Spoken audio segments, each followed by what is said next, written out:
Hello, I'm chaotic Shmoo. Welcome to another Roll20.net tutorial. This one is kind of a doozy, and we'll get a bit complicated at the end with some macros. Yes, I'm going to teach you about macros just a schmidget to help you micromanage your game master skills like no other. Now, I was saying that this week is about rollable tables and the system when using rollable tables. I know I've had a couple people request this tutorial for a while now, and I am finally getting to it.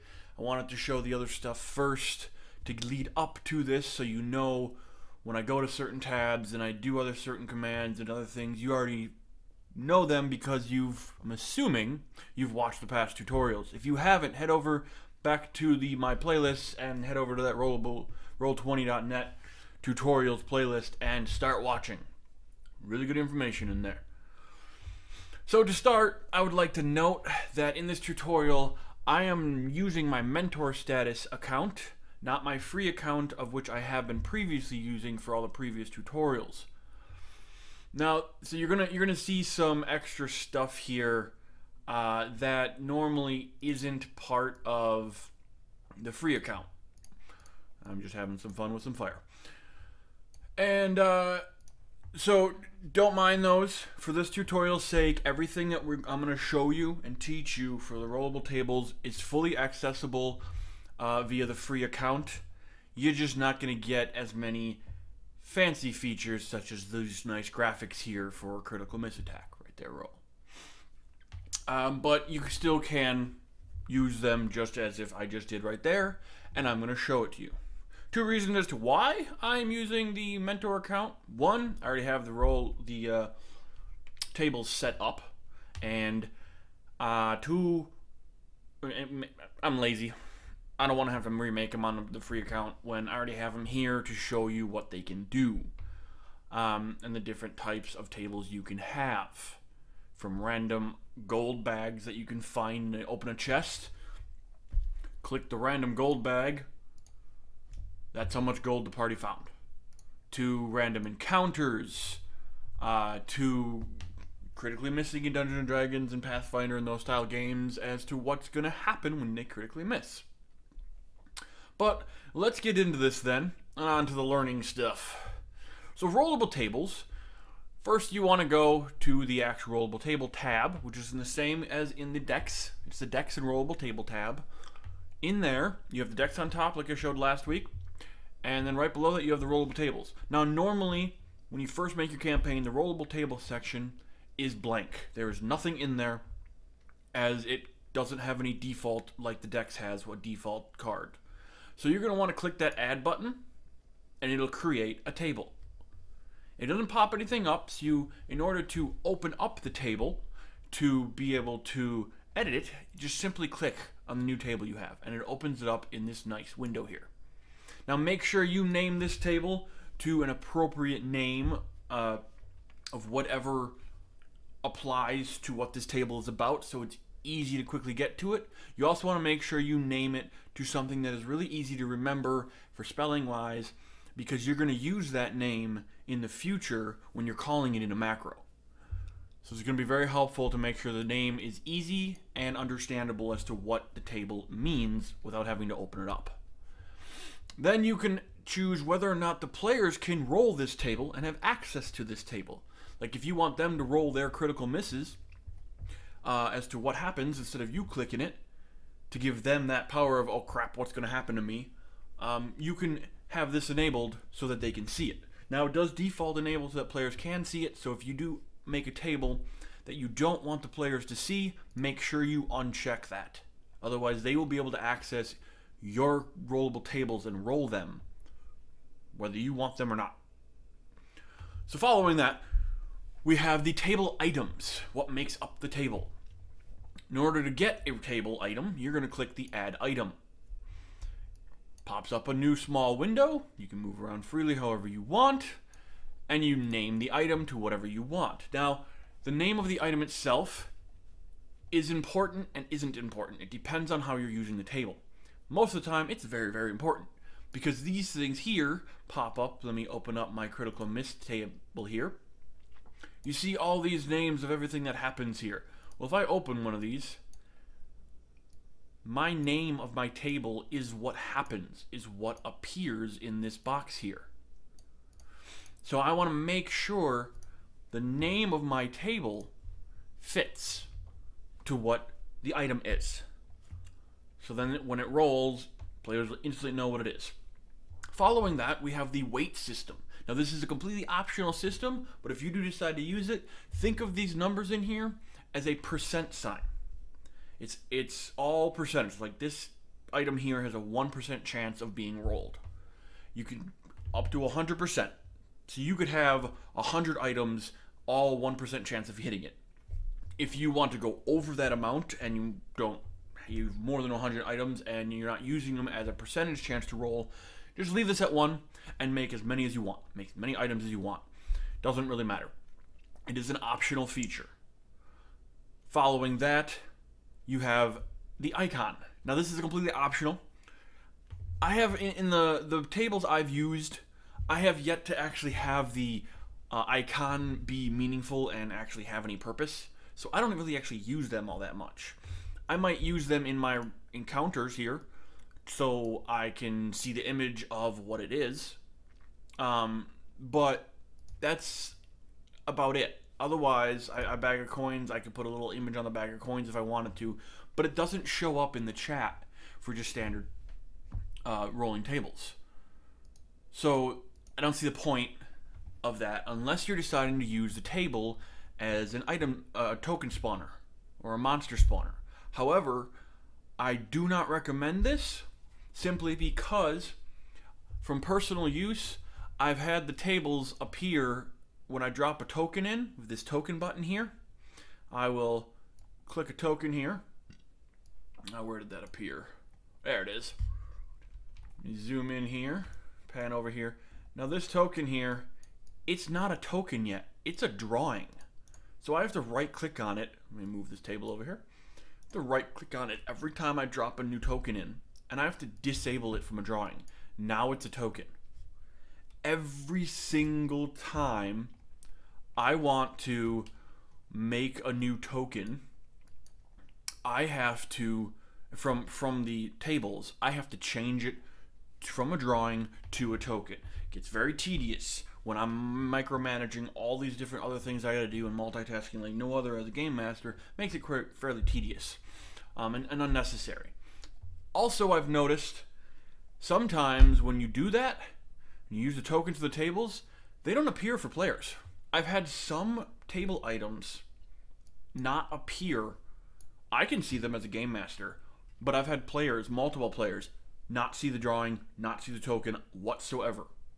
So I don't trust the tables for token use. I recommend using the decks. In the previous tutorial I explained and showed that. Use the decks for your tokens and your infinite spawners. So once you've made your items and you've got your tables, items all set and everything, make sure you click that save change button to make sure it stays everything you just changed and you're good to go. Now you have your table and it's all set, but now you're thinking, wondering, well, okay, I have this table, but now what do I do with it? How do I roll it? Well, there's 3 ways I know of rolling tables. 2 are more tedious, 1 is very tedious, and then the third one, which I will save for last, involves the macros and is very easy. And I've actually already showed you how easy it is. But to start, the first way, if we head back on over here to the chat, because that's where we're going to need to be, we're going to open up the wiki here. We're going to scroll down to the sidebar section and we're going to click card decks and rollable tables. And then in the context page, we're going to click the rollable tables. Now, I recommend reading over this and going through it. It is very helpful information. It doesn't say everything and show everything, but it does give you a more visual aspect of description of what rollable tables are and how they work. Again, it doesn't explain everything, but it does give you a basic rundown of it. But what we need is using your rollable table section. And there's a section here that says this command right here, the 1t square bracket crit failures close square bracket. I'm going to copy that over to the chat. That is the command line to call a table. However, if I'm to hit enter right now, nothing will happen because there is no table named critical failure. What we need is the actual name of the table. Go back over to tables here. I'm going to open critical miss. I'm just going to copy this over and I'm going to replace it. Now, if I hit enter here, it does nothing. It puts it as simple text. If I make sure my icon crosshair thingy is on the chat here, I hit up, it'll make it reappear. What you want to make sure you do if you're doing it this way, the long drawn out process, you want to hit /R and it'll roll it. Or for the shortcut /roll if you want to type the whole roll out, and it'll pop it up for you. That's fairly, there you go. There's your manually entering in the command every single time in the chat, and then you get this not so pretty looking dice roll. I mean, it looks like you're rolling standard die. And it's not so pretty looking. If you're looking for more of a polished look and whatnot, this might not be for you. I like things polished, hence why I have these up here.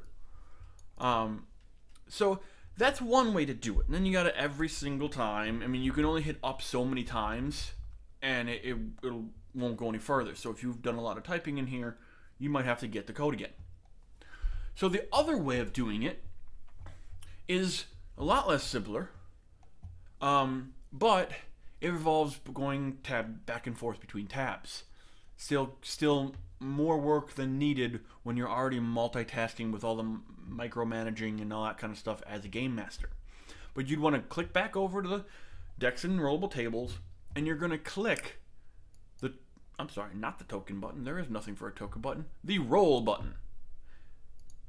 Now you get to have it appear in the chat. Now when you're in here, you'll have that background chat beep go on if you have that enabled.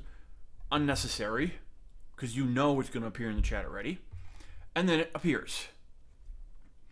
So that's, flipping back and forth between the tabs when you're trying to, manage what happens with everything else and whatnot.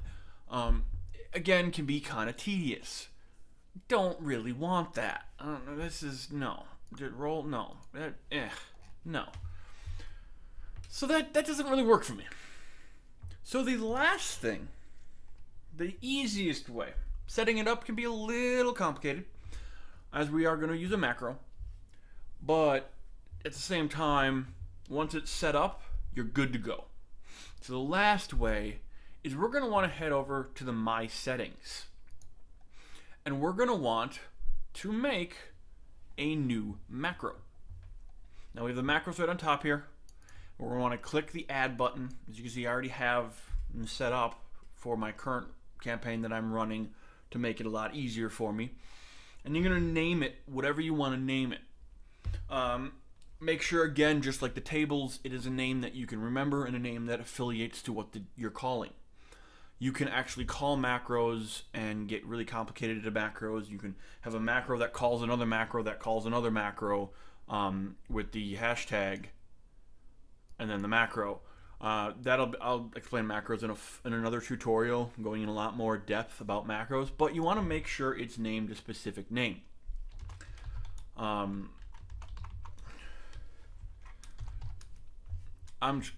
it whatever you need to name it. I've already got mine, as you can see. But then remember the first command we used when you had actually entered into the chat, which is actually right here. I'm going to select this, and I'm going to copy it into here. Now again, that won't work. It'll go as just text. Now if I did the /R and I tested this macro, it's going to pop up all ugly again. Well, if we're using this macro for the easy access of it and whatnot, let's at least make it look nice also. So we're going to get rid of the /r, and we're going to add 2 square brackets at the front and 2 square brackets at the back. Now if we roll this, it'll pop up like that. What you can do after you've got this set up and testing it, make sure it works. If not, go back into your code and your simple chat line here, command line here, excuse me, and make sure it's proper. It's 2 square brackets at the beginning and 2 at the end. So technically you're going to have 3 at the end because the table command itself has square brackets in it. And then you can decide whether or not the macro is going to be a token action, meaning it only pops up when you select a token. Example here, you see these ones pop up here when I select the tokens. Those are token actions. And who can see the tokens, or the macro, excuse me. Who can see the macro? Completely optional. But I'm going to go ahead and delete this one here because I've already got one set up. I'm going to go back over to my macros here, or yeah, my macros in the my settings. And now I have the one where you get all the pretty, you know, layout and everything. That is API scripts and part of the mentor status account that you have to pay for, changing the CSS and HTML and stuff like that. And then I also have one that I'll pop in the bar right down here. And now I have a lot on here because of my campaign, so I'm going to scroll down here and look, I have another macro right here. And I'm going to take that, you click on that side piece of the button and you can scroll it down here. And we scroll, and come on, there we go. And then we'll bring it right back there. You can move these around how you want, just by clicking the side, grabbing the side here when you get the 4 arrows, and you can move them around. This is your macro bar. I've explained this in the previous tutorials. Make sure your macro bar is enabled. Make sure you have the check mark clicked on the macro you want to use, and it'll appear down here. So now it doesn't matter what tab I'm on, I can just simply click this button and it appears. Now you notice I have some extra text on here. Well, that is because, let me open up this macro. I added some extra text, as simple as that. Right before the command line, type in whatever you want it to say, and it'll appear like that. Plain and simple.